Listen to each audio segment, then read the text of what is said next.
Good afternoon class 11th बच्चों। राजस्थान की रजत बूंदें, इस पाठ का जो बचा हुआ पार्ट है वो हम पढ़ेंगे। कुएं गहरी बने तो पानी खींचने की सुविधा के लिए उसके ऊपर घिरनी या चक्री भी लगाई जाती है।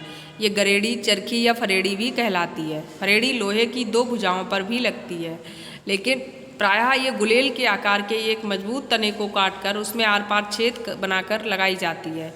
इसे ओड़ाक कहते हैं। ओड़ाक और चरखी के बिना इतनी गहरी और सकरी कुएं से पानी निकालना बहुत कठिन काम बन सकता है। ओड़ाक और चरखी चड़सी को यहाँ वहाँ बिना टकराए सीधे ऊपर तक लाती है। पानी बीच में छलक कर गिरता नहीं। वजन खींचने में तो इससे सुविधा रहती ही है। यानी कुएं से पानी निकालने के लिए लोग जो हैं वो इस तरह का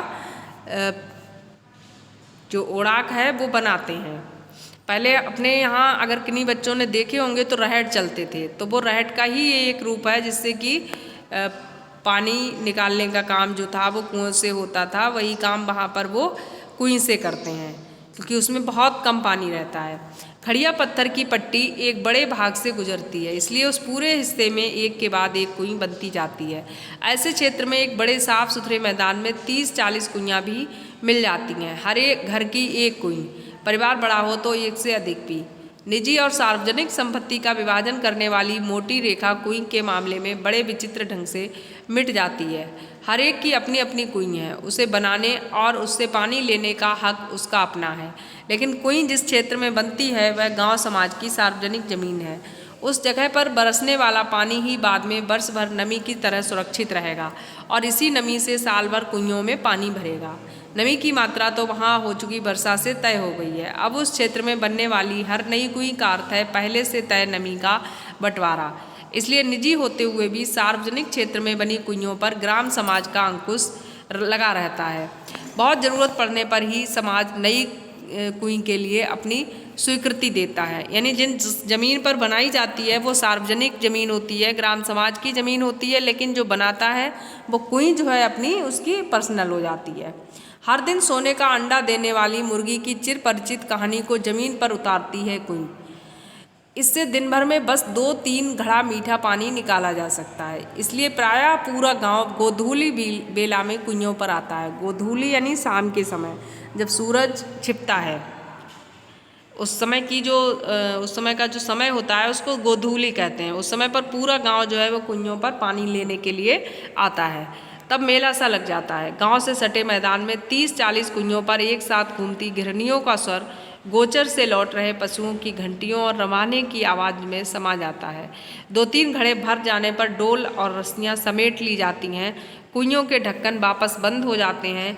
रात भर और अगले दिन भर कुइयाँ आराम करेंगी, यानी उसमें पानी रिस कर अगले 24 घंटों में 2-3 बाल्टी पानी और जमा हो सकेगा, जिसको वो लोग पीने के काम में लाते हैं। रेत के नीचे सब जगह खड़िया की पट्टी नहीं है, इसलिए कुएं भी पूरे राजस्थान में नहीं मिलेगी। चूरू, बीकानेर, जैसलमेर और बाड़मेर के कई क्षेत्रों में ये पट्टी चलती है और इसी कारण वहाँ गांव-गांव में कुइयाँ ही कुइयाँ हैं। जैसलमेर जिले में के एक छोट गांव खड़ेरों की ढाड़ी में तो 120 कुइयाँ थीं। लोग इस क्षेत्र को 6 बीसी के नाम से जानते थे। कहीं कहीं इन्हें पार भी कहते हैं। जैसलमेर तथा बाड़मेर के कई गांव पार के कारण ही आबाद हैं और इसीलिए उन गांव के नाम भी पार पर ही हैं, जैसे जानरे आलो पार, सिरगू आलो पार। अलग अलग जगहों पर खड़िया पट्टी के भी अलग अलग नाम हैं। कहीं ये चारोली है तो कहीं धादड़ो, धड़धड़ो, कहीं पर बिट्टू रो बल्लियों के नाम से भी जानी जाती है, तो कहीं इस पट्टी का नाम केवल खड़ी भी है और इसी खड़ी के बल पर खारे पानी के बीच मीठा पानी देती रहती है कुएं। इस तरह से ये चैप्टर हमने पढ़ा कि किस तरह से राजस्थान में जल संरक्षण के लिए ये प्रयास किए जाते हैं। यानी वर्षा के जल को ही नमी के रूप में सुरक्षित करके और बाद में उसको वापस कुएं के द्वारा पीने के काम में प्रयोग लाना, इस तरह से ये पानी का उपयोग किया जाता है। इसमें ये क्वेश्चन आंसर हैं। राजस्थान में कुएं किसे कहते हैं, इसकी गहराई और व्यास तथा सामान्य कुओं की गहराई और व्यास में क्या अंतर होता है, ये क्वेश्चन आंसर हमें करने हैं। चैप्टर आप रीडिंग इसकी बुक से भी कर सकते हैं, इस वीडियो की हेल्प ले सकते हैं। फिर भी अगर कुछ समझ में नहीं आता है तो आप मुझसे पूछ सकते हैं। धन्यवाद।